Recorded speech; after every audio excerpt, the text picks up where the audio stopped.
Olá, meu amigo. Será que existe vida após a morte? Esse pensamento, tenho certeza que ele atormenta quase toda a população mundial. O que o livro dos livros, que é a Bíblia Sagrada, tem a dizer sobre isto? Em Lucas, capítulo 16, a partir do versículo 19, você pode começar a sua investigação. A Bíblia não mente. Mas eu vou começar aqui passando para você algumas coisas que eu investiguei e você vai ver que o inferno é real, assim como o mundo dos homens. Vamos começar a partir do versículo 23. E no Hades ergueu os olhos, estando em tormentos, e viu ao longe Abraão e Lázaro no seu seio. Então aqui, a partir do versículo 23, você vê que o homem rico, o nome dele era Dives, que do latim significa homem rico.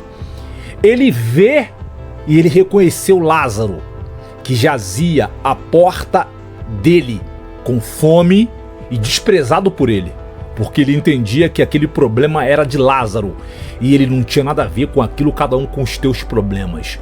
Isto te lembra alguma sociedade? Vamos seguir. 24.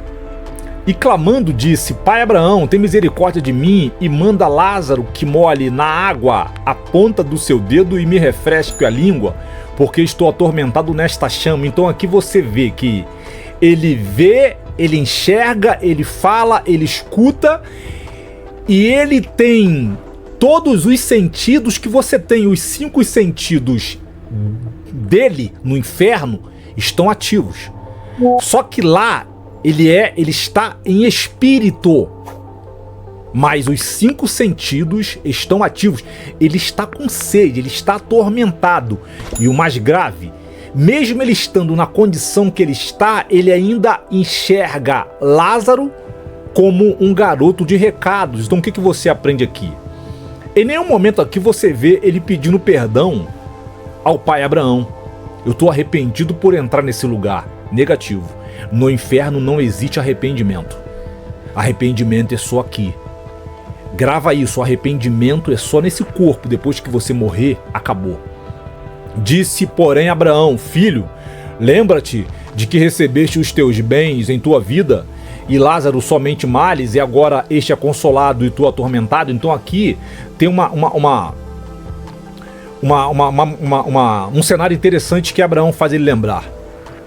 Você era um cara bilionário, Deus te deu tudo, todos os seus bens você gozou no mundo dos homens, e tinha um mendigo à sua porta que você simplesmente olhava para ele e via ele como uma coisa, como um objeto. Ele nunca foi relevante para você. Você tendo dinheiro, você poderia usar meios que você possuía para trazer dignidade a Lázaro, mas você em nenhum momento se compadeceu dele. Na verdade, você se compadecia dos cachorros, mas não se compadecia de Lázaro. E aqui Abraão está falando, lembra? Ou seja, ele tem reminiscências no inferno. Próximo. 26. E além disso está posto um grande abismo entre nós e vós, de sorte que os que quisessem passar daqui para vós não poderiam, nem tampouco os de lá para cá. É interessante aqui, porque quando todos os seres humanos morriam, eles desciam para o núcleo da terra. Gênesis revela isso de forma brilhante. Com a morte do Senhor Jesus, ele desce ao seio da terra e tira o paraíso do seio da terra e leva para o terceiro céu. Este abismo que dividia o paraíso e o Hades era o abismo. Eles se viam no cenário, nos dois mundos onde eles estavam, na luz e nas trevas. Isso mudou. O Hades está aqui embaixo e o paraíso está aqui em cima. O próprio apóstolo Paulo vem fazendo uma dissertação brilhante sobre isto. Próximo. 27 e 28. E disse ele: Rogo-te, pois, ó Pai, que o mandes à casa de meu pai. Ou seja, mesmo ele estando em tormentos, foi o que eu falei, ele nunca se arrepende, ele não pede perdão a Abraão. E quando ele olha para Lázaro, ele ainda enxerga Lázaro como um menino de recados dele. Ele ainda continua achando que ele é superior a Lázaro, mesmo estando na condição que ele está. O que você vê aqui? Espírito prepotente, espírito altivo, espírito arrogante. Satanás possuía verdadeiramente a alma dele. São sinais crassos. 28.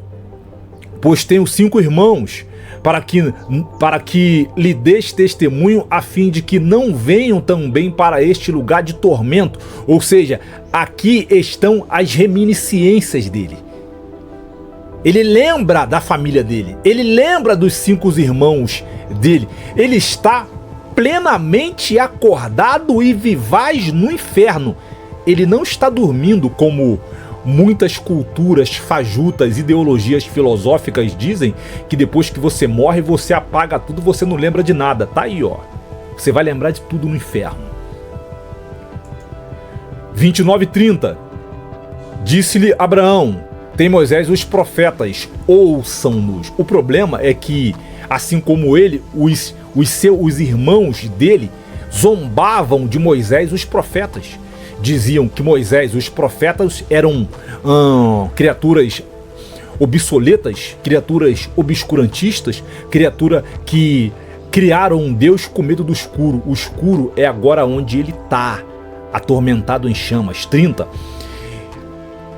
E disse ele: não, pai Abraão, mas se algum dos mortos fosse ter com eles, arrepender-se-iam. Olha o que Abraão diz a ele no versículo 31. Porém Abraão lhe disse: se não ouvem a Moisés e aos profetas, tampouco acreditarão.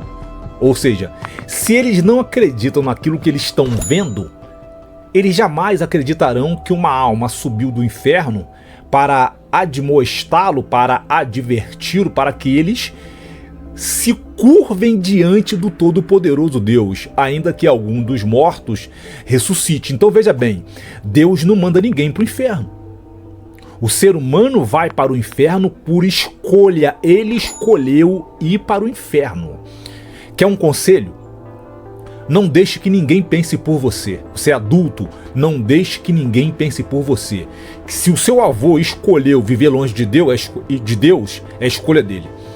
Se os teus pais escolheram ignorar a voz da consciência deles, que é a palavra de Deus, é escolha deles. Se o teu grupo social escolheu dizer que Deus não existe, é escolha deles. Não vá pelo caminho deles. Faça a sua própria investigação. Você pode fazer a sua investigação. Se você tem dificuldade em acreditar na Bíblia, você pode começar a ler muitas literaturas conservadoras que vêm dissertando brilhantemente sobre o mundo do plasma, o mundo do carbono, o mundo do espírito. Logicamente que nós não temos tanto conhecimento sobre o mundo do carbono, mas tem muitas literaturas, tem muitos livros que você pode investigar para estudar o mundo do objeto, que é o corpo humano, e o mundo do sujeito, que é o espírito. O espírito de Dives, que é o homem rico, que significa rico em latim, está em tormento e ele nunca mais vai sair desse lugar. Que você não vá para este lugar. Que você não permita que ninguém pense por você. Seja livre para tomar as suas próprias atitudes. Que Deus te abençoe.